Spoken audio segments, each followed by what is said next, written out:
Hi friends, నమస్తే.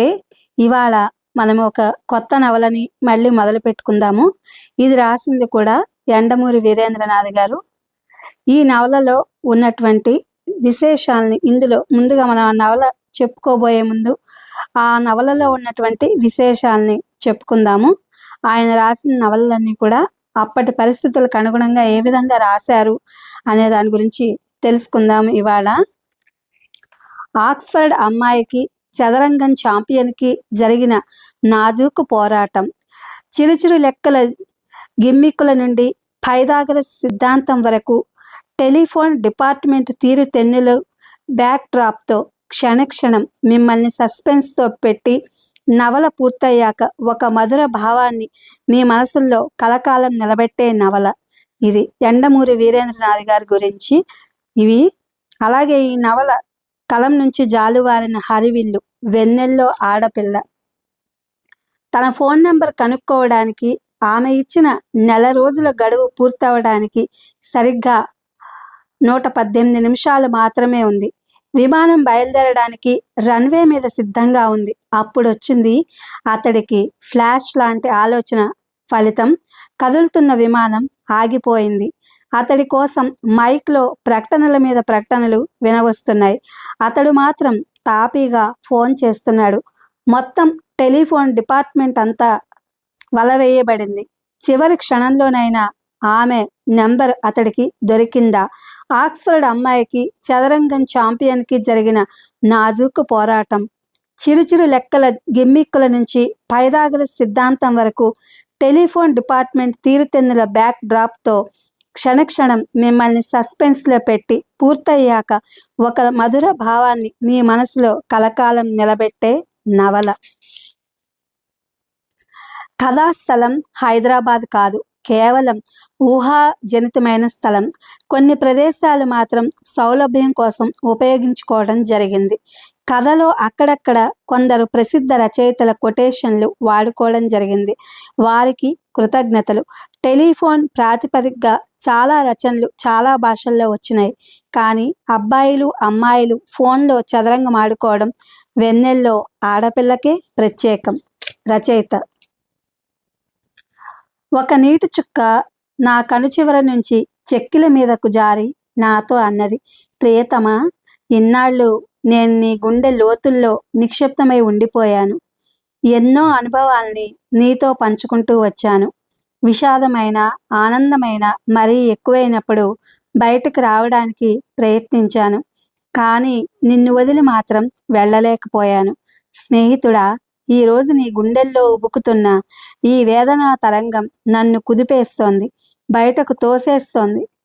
నేను కదిలి కారి జారి ఆవిరైపోతాను. నేనిలా వెళ్ళిపోవటం నీ మనసుకి ఏ మాత్రం ఊరటనిచ్చినా, మిత్రమా, నాకు అంతకన్నా కావలసిందేముంది? రమ్యస్మృతి: నాకు మీ సాహిత్య వివాదాలు తెలియవు. నలుగురిని మంచి చేసుకోవడం అంతకన్నా తెలియదు. ఒక నక్షత్రం ఓరగా భూమి మీదకు వంగి రహస్యం చెప్తున్న వేళ ఒంటరిగా నా గదిలో నేను మేల్కొని వ్రాసుకుంటూ ఉంటాను. ఎదురుగా గోడ మీద పిల్లి, కిటికీ అవతల ఫెరన్ మొక్క. ఎందుకు వ్రాస్తున్నావంటే ఏం చెప్పను, ఎలా చెప్పను? నా అక్షరాలు ప్రజాశక్తులు వహించే విజయ ఐరావతాలు, వెన్నెల్లో ఆడుకునే అందమైన ఆడపిల్లలు అన్న తిలక్ ఆ అక్షరాలతో స్ఫూర్తి కలగజేసినందుకు మీరు బాధించినా, వేధించినా, వెలివేసినా, బలిచేసినా, స్వరాన్ని మరచి ప్రేమించేవారికి, శ్లేషించేవారికి, విమర్శనాగ్రేసరులకి, స్కౌండ్రల్స్ ప్రచారం చేసే స్పెసిమెన్స్కి, సౌందర్య రసాస్వానందులైన విమర్శ పేరున వెర్రి కేకలేసిన వారికి ఈ ప్రేమ కానుక. మీరు తృణీకరించిన, వెక్కిరించిన సౌందర్యానికి కళ్ళు తెరిచి ఏ కొందరో ఎక్కడో ఏమోలో ఈ కానుక కోసం కలలు కంటున్నారని చివరి కానుక గీతాంజలిని ఇచ్చిన చలం. బ్రతకడం ఎందుకో నేర్పినందుకు వ్రాసిన ట్రాష్నే మెచ్చుకుంటూ నాలో నమ్మకాన్ని కలగజేసి, ఆ నమ్మకం పూలు పూచే సమయంలో ఏదో పనున్నట్టు హడావిడిగా వెళ్ళిపోయిన వేణంకుల్ భిక్ష పెట్టినందుకు యండమూరి వీరేంద్రనాథ్ గారు. ముందు మాట: సగటు 5,000 కాపీలు చొప్పున 36 ప్రచురణలు పూర్తయి 1,00,000 కాపీల పైగా అమ్మిన పుస్తకం 37వ ఎడిషన్కు ముందు మాట ఎందుకని కొత్త పాఠకులకు అనుమానం రావచ్చు. దాదాపు 40 సంవత్సరాల క్రితం టెలిఫోన్ ఎక్స్చేంజ్లు ఎలా ఉండేవి? సెల్ అలారం లేని రోజుల్లో ఫోన్లో మనల్ని పొద్దున్నే ఎలా లేపేవారు? పక్క ఊరికి మాట్లాడాలని పోస్ట్ ఆఫీసుల్లో కూర్చుంటే ట్రంక్ కాల్స్ ఎంత ఆలస్యమయ్యేవి? అర్ధరాత్రి టెలిగ్రామ్ వస్తే ఇంట్లో వాళ్ళు ఎలా భయపడేవాళ్ళు? శుభవార్తె అంటూ టెలిగ్రామ్ బంట్రోతు కంగారు ఎలా తగ్గించేవాడు? మొదలైన విషయాలన్నీ ఇప్పటి పాఠకులకు తెలియకపోవచ్చు. ట్రంక్ కాల్ సిస్టమ్ పోయి ఎస్టీడీ వచ్చినప్పుడు ప్రజలు ఎంత ఆనందించారో, సెల్ ఫోన్ పరిచయమైనప్పుడు ఎంత సంభ్రమంగా దాన్ని ఆహ్వానించారో, దేశంలో ఎక్కడైనా క్షణాల్లో మాట్లాడవచ్చన్న విషయం తెలిసినప్పుడు ఎంత సంతోషించారో, ఆ తర్వాత వాట్సాప్లో ప్రపంచంలో ఏ దేశానికైనా ఉచితంగా కాల్ చేసుకోవచ్చన్నప్పుడు ఎలా ఫీల్ అయ్యారో, ఆ పరిణామ క్రమం అంతా ఈ తరం పాఠకులకి తెలియకపోవచ్చు. అందుకనే యథాతథంగా ఆ వివరాలేమీ మార్చకుండా 1982లో వ్రాసినప్పుడు ఎలా ఉందో కొత్త ఎడిషన్లో కూడా ఉంచడం జరిగింది. కమ్యూనిజం భ్రమ నుంచి బయటపడుతున్న రోజులవి. ఆ సెటైర్లు కూడా ఏమీ మార్చలేదు. ఊరు రాస్తాను చెప్తాడు లాంటి పదాల్ని ఊరు వ్రాస్తాను చెబుతాడు ఈ రకంగా కాస్త గ్రాంధికం చేయడం జరిగింది. రచయితగా ఆ రోజుల్లో అంత అనుభవం లేదు కాబట్టి చుక్కలు ఆశ్చర్యార్థకాలు ఎక్కువ ఉన్నాయి. ప్రథమ పురుషకి ఉత్తమ పురుషకి తేడా తెలియక చేసిన తప్పులు ఇందులో తొలగించడం జరిగింది. అయినా స్వచ్ఛమైన తెలుగు తెలియక జరిగిన పొరపాట్లు మరికొన్ని ఉండొచ్చు. దాదాపు 40 సంవత్సరాల తర్వాత తొలిసారిగా మళ్ళీ ఈ పుస్తకం చదువుతుంటే బాగుంది. నా పుస్తకాన్ని నేను బాగుంది అనటం స్కోత్కర్ష అయినా బాగుంది. చివర్లో కళ్ళు తడైనాయి. కానీ ఒక పాఠకుడిగా ప్రాక్టికల్గా చెప్తున్నాను.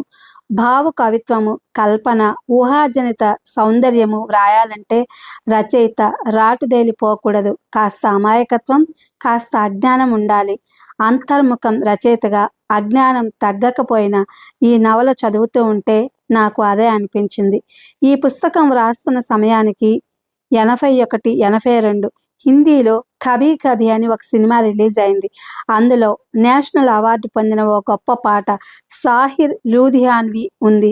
ఈ పుస్తకపు తప్పులు దిద్దుతూ ఉంటే ఆ పాట గుర్తుకొచ్చింది. నా పాట జీవితం క్షణకాలం. నేనొక రెప్పపాటు కవిని. నాకన్నా ముందు ఎందరో వచ్చారు. కొందరు ఏడ్చారు, కొందరు పాడారు. నా తర్వాత కూడా ఎందరో వస్తారు. అద్భుతమైన కవితలు పూలని వెదజల్లుతారు.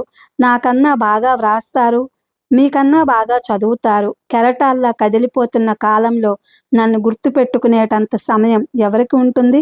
నేనొక రెప్పపాటు కవిని. నా పాట యవ్వనం క్షణకాలం. ఇంకో 4 ఎడిషన్లు పడే సమయానికే నేను ఉండకపోవచ్చు. ఆ తర్వాత ఎడిషన్ని నేను దిద్దకపోవచ్చు. ఈ పుస్తకంలోని ఒక డైలాగ్ ఉంది. మరణం అంటే ఏమిటి? వెన్నెల జలపాతాలు, హిమబిందు సందోహాలు, లతా మంగేష్కర్ పాట అన్నీ ఉంటాయి. మనం మాత్రం ఉండం అని. అదేగా మరణం అంటే. ఒక అసందర్భపు వాక్యంతో ఈ ఉపోద్ఘాతం ముగిస్తాను. పుస్తకం చదవండి.